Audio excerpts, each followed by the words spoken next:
ஏப்பா, கர்த்தரை நம்புறியப்பா நீ? என்னப்பா இப்படி கேட்டுட்டீங்க? நீங்கள் கேட்குறது எனக்கு எப்படி தெரியுமா இருக்குது? ஆண்டவர் இதே கேள்வியை தான் கேட்குறாரு. மனுஷகுமாரன் வரும்போது பூமியிலே விசுவாசத்தை காண்பாரோ என்று. இது வெறும் கேள்வி மட்டும் இல்லை, இது அவருடைய ஆழமான மனவேதனையின் வெளிப்பாடு. இது ஒரு தீர்க்க தரிசன எச்சரிக்கையும் கூட. இயேசு இதை ஒரு அதிகாரியாக சொல்லலை, மாறாக தன் பிள்ளைகளுக்காக எல்லாவற்றையும் தியாகம் செய்த ஒரு தந்தையாக இதை சொல்கிறாரு. என் பிள்ளைங்க கடைசி காலத்தில் என்னை மறந்துடுவாங்களோ, நான் இவ்வளோ பாடுபட்டும் கடைசி நேரத்தில் அவங்க உலக ஆசையினால் என்னை விட்டு விலகிடுவாங்களோ அப்படின்னு அவருடைய ஆத்துமா பாரம் அடையுது. இன்றைய காலத்தின் அடையாளமும் அப்படிதான் இருக்கிறது. உலகத்தில் அன்பு தணிந்து போயிடுச்சு. பண ஆசை, சுயநலம் அதிகரிக்கிறது. ஆவிக்குரிய காரியங்களை விட பொழுதுபோக்குக்கும் உலக லாபத்துக்கும் முக்கியத்துவம் கொடுக்கறதான காலகட்டமாக இருக்குது. இயேசு சொன்ன அந்த விசுவாசம் இல்லாத காலத்துக்கான அறிகுறிகள் இப்போ நிறையவே தெரியுது.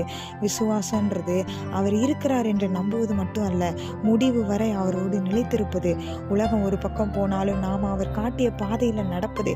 யார் கைவிட்டாலும் நான் என் ஆண்டவரை விடமாட்டேன் என்கிற ஒரு வைராகியம் தான் அவர் எதிர்பார்க்கிற விசுவாசம்.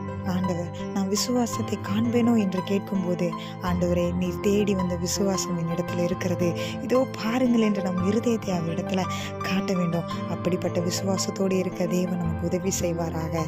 ஆமென்.